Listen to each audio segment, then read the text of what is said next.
dari politik kekuasaan, dari agama. Tidak usah bicara Islam pun, Dalai Lama, Tibet. Apakah Buddha, Siddhartha Gautama bicara kekuasaan? Tidak.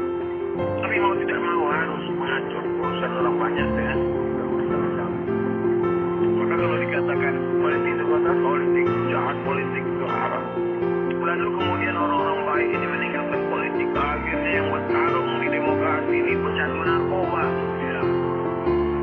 Pemain pemakai sabu-sabu, setelah tertangkap baru orang.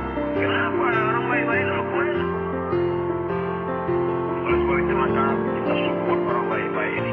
Itu duduk di DPRD kota, DPRD kabupaten, DPRD provinsi, DPD. Mereka yang akan bertarung. Kita tidak hanya mengisi. Apa itu sama tuh? Menceramah-ceramah aja. Kita juga tidak hanya. Apa kalian cuma duduk sidang di parlemen?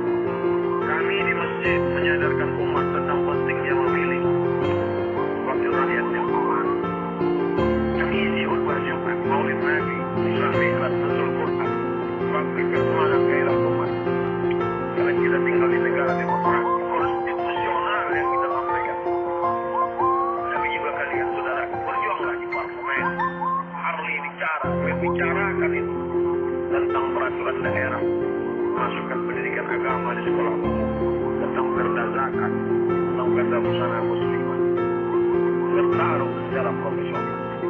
Insya Allah siapa yang paling mulia di antara kita atau pemerintah